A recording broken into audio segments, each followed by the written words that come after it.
Bismillahirrahmanirrahim. Assalamualaikum warahmatullahi wabarakatuh. Kami mahasiswa dari Universitas Muhammadiyah Mataram, program studi teknik sipil.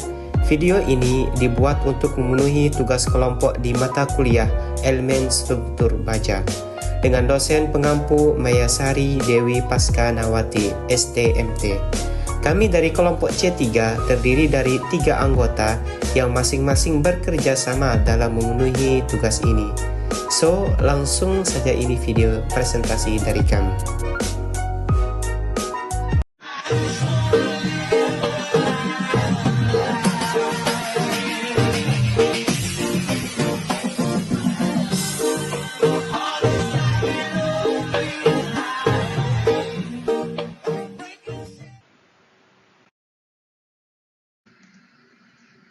Sebelum saya menjelaskan materi tentang bracing konsentris baja, terlebih dahulunya saya akan memperkenalkan diri saya, yaitu perkenalkan nama saya Ihsan Ferdiansah dengan NIM 2022 D1B041 dan teman saya yaitu Indrawan dengan NIM 2022 D1B043 dan yang terakhir yaitu Hairi Suryadi dengan NIM 2022 D1B16.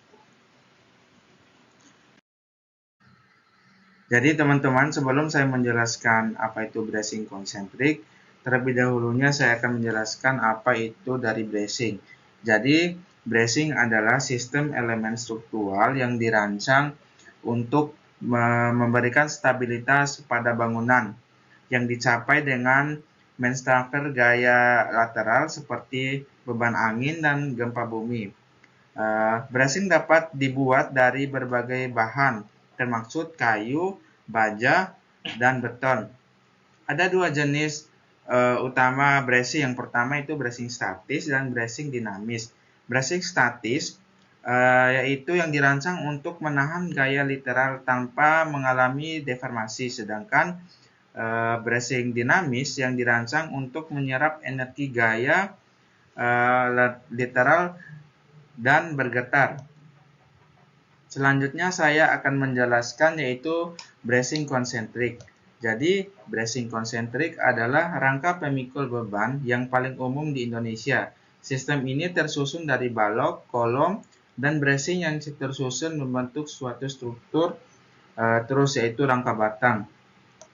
Bracing konsentrik juga adalah sistem struktur yang ideal untuk bangunan yang bertingkat rendah hingga menengah di daerah dengan risiko gempa yang tinggi. Sistem ini sangat efisien, mudah dipasang, dan tahan api. Namun bracing konsentrik kurang estetis dan kurang fleksibel dibandingkan dengan sistem lain. Ini terdapat gambar yang pertama bentuk 3 dimensi dari perencanaan rangka bracing konsentrik. Selanjutnya saya akan menjelaskan material yang umum digunakan untuk bracing konsentrik. Yang pertama yaitu ada yang namanya baja. Baja adalah material yang paling umum digunakan untuk bracing konsentrik karena memiliki kekuatan yang tinggi. Yang kedua ada yang namanya beton bertulang. Beton bertulang dapat digunakan untuk bracing konsentrik tetapi kurang umum dibandingkan dengan baja. Dan yang terakhir yaitu ada yang namanya kayu. Kayu dapat digunakan untuk bracing konsentrik pada bangunan bertingkat rendah, tetapi perlu dipertimbangkan keawetannya. Dan selanjutnya akan dijelaskan oleh teman saya yang bernama Indrawan. Baik, selanjutnya adalah pemilihan material untuk bracing konsentrik tergantung pada beberapa faktor, antara lain aspek yang pertama, tingkat risiko gempa. Aspek yang kedua, tingkat ketahanan api yang dibutuhkan. Aspek yang ketiga, ketersediaan material. Bracing konsentrik terintegrasi dengan struktur utama bangunan, sehingga tidak memerlukan ruang tambahan. Yang kedua, memiliki kekakuan elastis yang tinggi. Sistem ini mampu menahan beban lateral dengan baik, sehingga ideal untuk daerah dengan risiko gempa tinggi. Yang ketiga, proses pemeliharaan yang relatif mudah. Bracing konsentrik mudah diakses dan diperiksa kondisinya. Selanjutnya, kelebihan bracing konsentrik. Yang pertama, efisien dalam penggunaan material. Dibandingkan dengan sistem lain, bracing konsentrik membutuhkan lebih sedikit material untuk mencapai tingkat kekuatan yang sama. Yang kedua, pemasangan yang mudah. Sistem ini mudah dipasang dan tidak memerlukan peralatan khusus.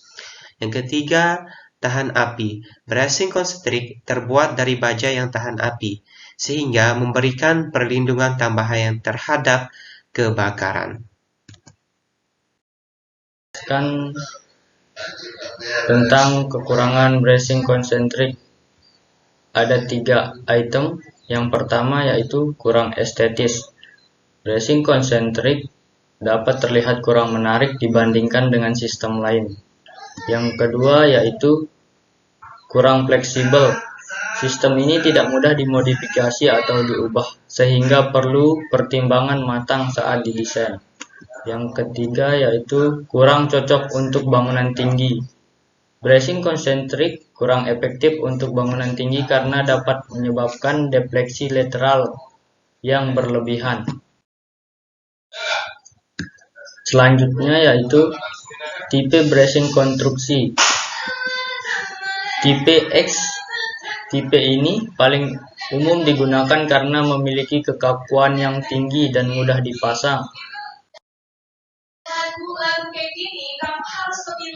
Bracing yang cocok untuk bracing konstruksi adalah konstruksi yang memiliki beberapa karakteristik berikut.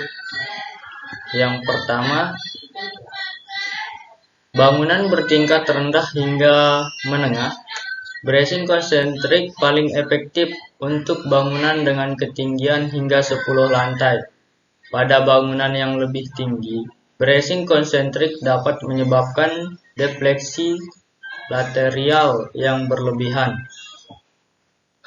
Yang kedua, daerah dengan risiko gempa tinggi. Bracing konsentrik sangat ideal untuk daerah dengan risiko gempa tinggi karena mampu menahan beban lateral dengan baik. Yang ketiga yaitu ruang terbatas.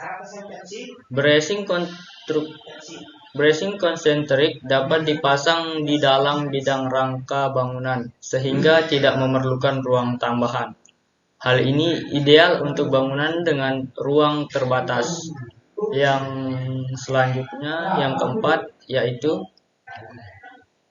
beban gempa yang dominan. Bracing konsentrik paling efektif untuk menahan beban gempa yang dominan pada satu arah. Berikut beberapa contoh konstruksi yang cocok untuk bracing konsentrik. Yang pertama yaitu gedung perkantoran bertingkat rendah, gambar 1.2. Yang kedua, apartemen bertingkat rendah, gambar 1.3. Yang ketiga, rumah sakit, gambar 1.4. Yang keempat, sekolah, gambar 1.5.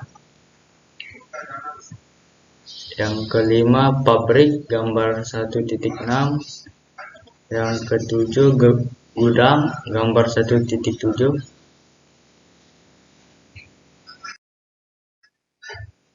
Sekian dari saya. Assalamualaikum warahmatullahi wabarakatuh.